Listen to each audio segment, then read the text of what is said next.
전략 수정 물음표입니다. 아, 저분들이 누군가요? 이른바 민주당 내 이른바 비명계 정치인 또는 비명계 잠룡 이렇게 꼽히시는 분들인데요.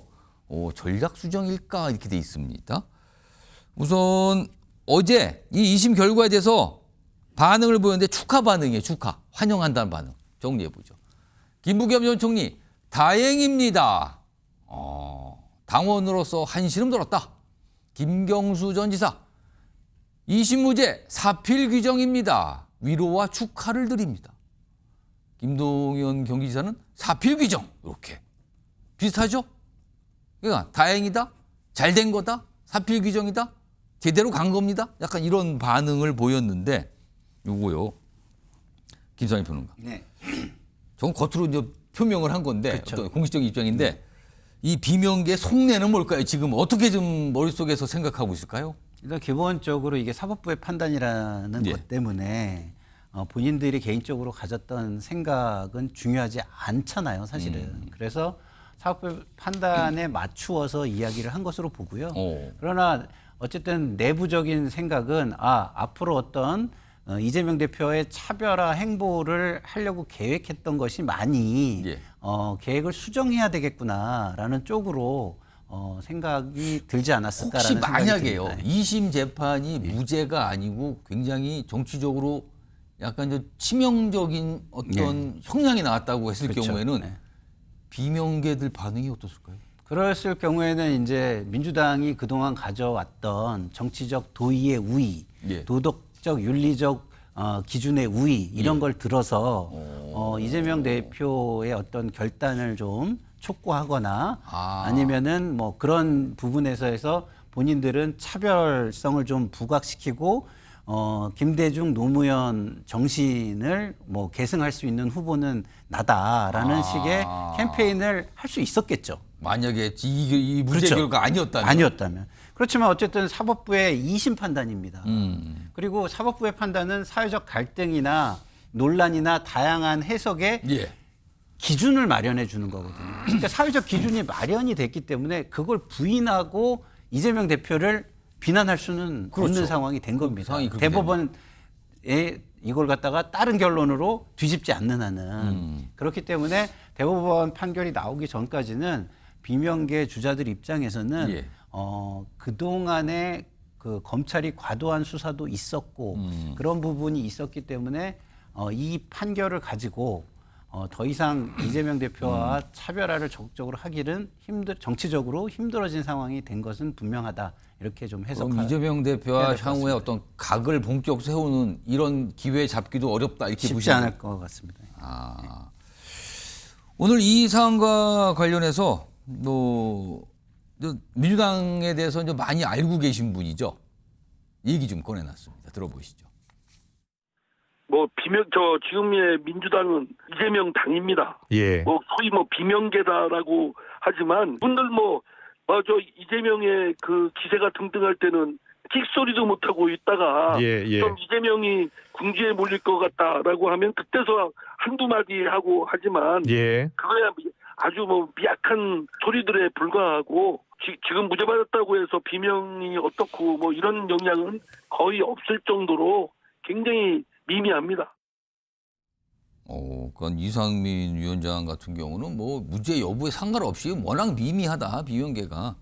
송영훈 전 대변인 옆에 경쟁정당의 상황이지만 지금 이른바 비명계 잠룡으로 꼽히신 분들 여러 가지 뭔가 좀 복잡할까요? 생각이 어떻게 좀 판단이 됩니까 지금? 내심이 복잡하더라도요. 지금 같은 상황에서는 저분들이 옳은 말을 해야 본인들에게 미래가 있습니다. 당장 눈앞에 어떤 이익만 생각해서 이재명 대표와 똑같이 코드를 맞추는 발언을 하면요. 예. 이른바 비명계라고 하는 분들은 더 이상의 존재 가치가 없는 거예요. 자, 어제 이재명 대표가 무죄를 선고받고 법원을 나오면서 일장연설하고 마지막 문장이 뭐였습니까? 사필 규정 아니겠습니까? 예. 이렇게 했어요. 그런데 자, 비명계라고 하는 김경수 전 경남지사, 김동연 경기지사 이런 분들이 똑같이 사필 규정이라고 얘기를 하면요. 그러네요. 그러면 이재명 대표 뭐가 다릅니까? 비명계라고 하는 분들이 더 이상 존재할 필요가 없는 거예요. 그럼 민주당 안에서 봐서도 그렇고 민주당 밖에서 봐서도 그럽니다. 그렇기 때문에 저분들은 지금 똑같이 사필 규정이라고 이재명 대표의 말을 복사해서 붙여넣은 듯한 말씀을 하실 게 아니라 자 어제 법원도 이재명 대표가 호주 뉴질랜드 출장에서 고 김문기 처장과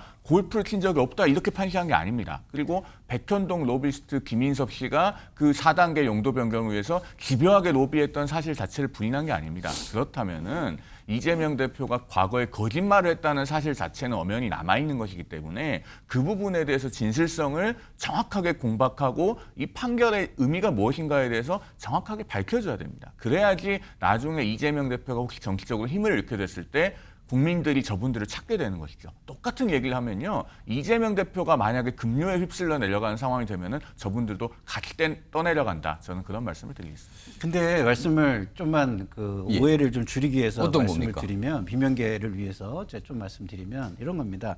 지금 이 판결은 대장동의 본안 사건이 아니에요. 아니죠. 그렇기 때문에 지금 이 판결이 나온 상황에서 대장동 본안과 관련된 부분을 비판하라고 하는 거는 예. 좀 시기에도 맞지 않고 시적절한 어떤 이야기는 좀 아닌 것 같다 이런 말씀을 드립니다. 이거는 제가 조금만 덧붙이면은 어제 판결의 가장 큰 문제점은 뭐냐면은 이런 판결이 그대로 확정되면은 앞으로 우리나라 선거판은 거짓말 대잔치가 된다는 겁니다. 정치인들 입장에서는 좋을 수 있겠죠. 앞으로 선거할 때마다 거짓말 실컷 하고 처벌받을 일이 없어졌으니까요. 자, 그런데 그런 정치인의 시선에서 말하면 안 되고 지금 국민의 입장에서 말을 해야 될 때입니다. 그러니까 예를 들면은 한동훈 전 국민의힘 대표 같은 경우에 어제 판결 나오고 나서 일성으로 거짓말 면허증을 준 판결이다 이렇게 얘기를 하지 않습니까? 민주당 비명계도 이런 정치에서의 진실성, 정직성의 문제를 정확하게 말씀을 하셔야 나중에 이재명 대표 입지가 약해졌을 때 국민들이 그분들을 찾게 된다. 그 말씀을 드리는 겁니다. 아니 근데 예. 그 말씀을 주장과 논리는 저도 뭐 일견 동의하는 부분이 있지만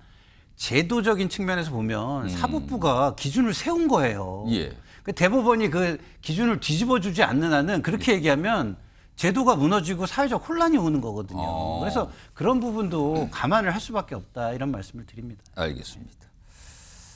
그래서 비명계, 글쎄요. 비명계가 생각한 시나리오 중에 무죄 시나리오가 있었을까요? 없었을까요? 아무튼 반응은 저렇습니다. 뭐 다행입니다. 사필 규정입니다. 환영합니다. 이런 반응이 비명계에서 나왔습니다. 자, 어제 2심 결과에 대해서 그럼 여당 내에도 잠룡으로 꼽히시는 분들이 있어요. 그동안 이분들은 이재명 대표의 사법 리스크 부분을 굉장히 지적을 많이 하고 압박을 했거든요. 이거 보세요. 이렇게 재판 많이 받고 있고 계속 줄줄이 있는데 이게 되겠습니까? 약간 이런 맥락의 압박과 주장들을 해왔거든요. 어제군요. 이 사안과 관련해서 우선 안철수 의원이 목소리를 좀 먼저 냈어요. 들어보시죠. 유죄가 나오든 무죄가 나오든 저는 이번 대선 출마를 안 하는 것이 그것이 민주주의의 가장 기본적인 그 원칙에 부합한다.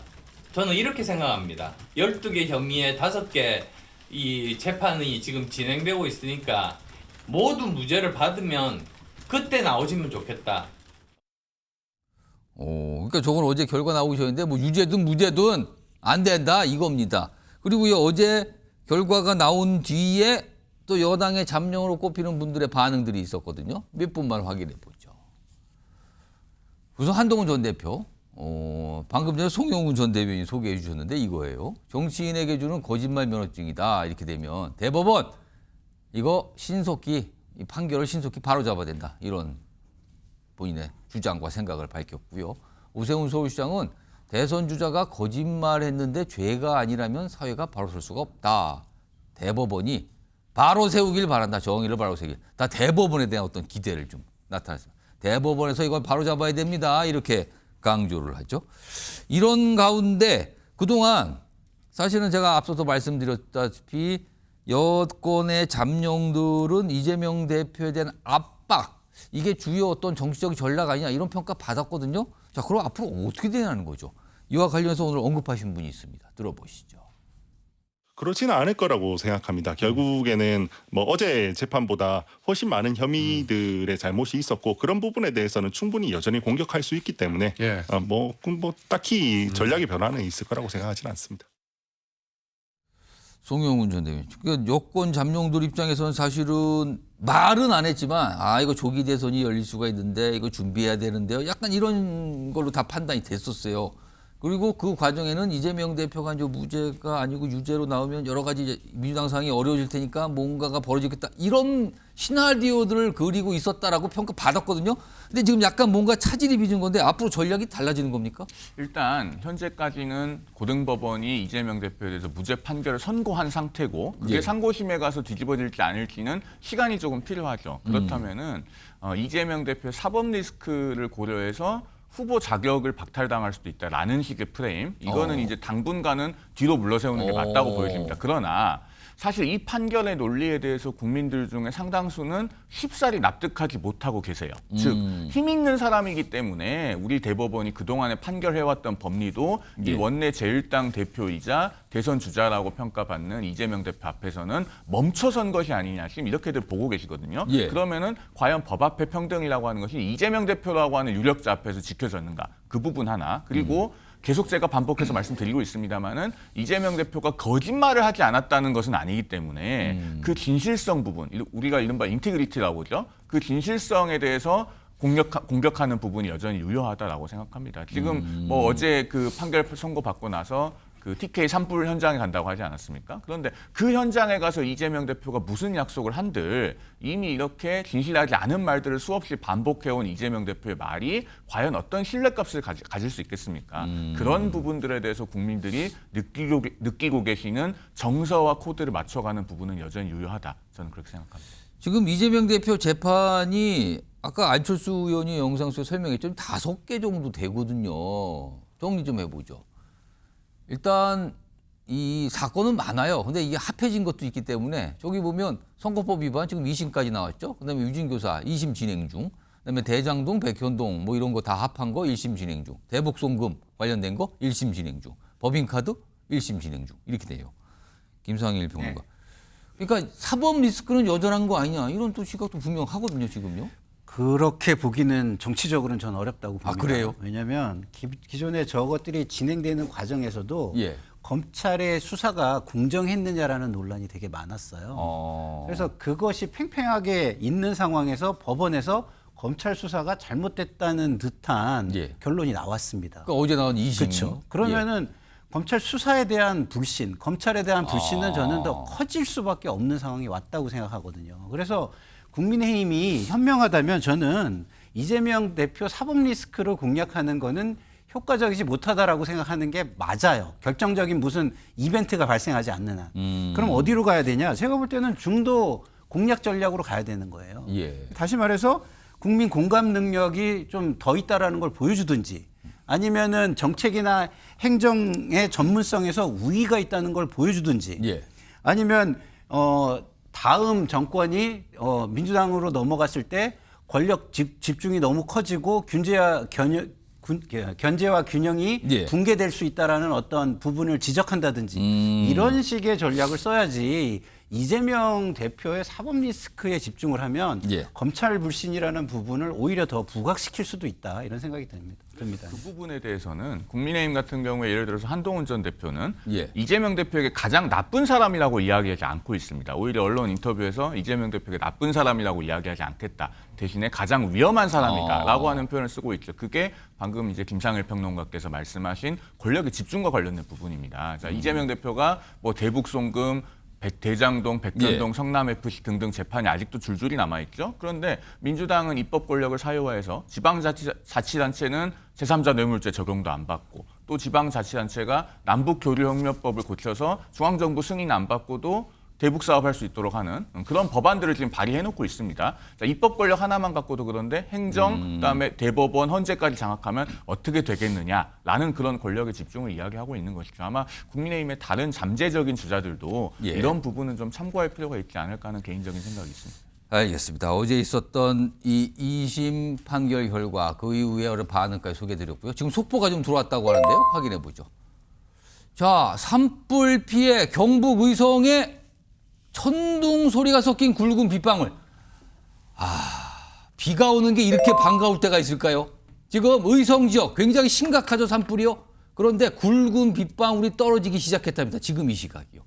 천둥 소리와 함께 굵은 비방. 이렇다면 비가 좀 오겠다는 소리인데요. 지금까지 정치 이야기를 하면서 저도 답답했고 듣는 국민들도 예. 굉장히 답답하고 지금 우라통이 터지셨을 화면에 텐데 이게 며칠 동안 저런 이 물이었거든요. 소식이 그런 것들을 다 이렇게 좀 이렇게 해소해주는 그런 아주 반가운 예. 소식 같습니다. 아니 비가 온다는 소식을 지금 속보로 전해드립니다. 지금 경북 의성에 천둥 소리와 함께 굵은 빗방울이 떨어지기 시작했답니다.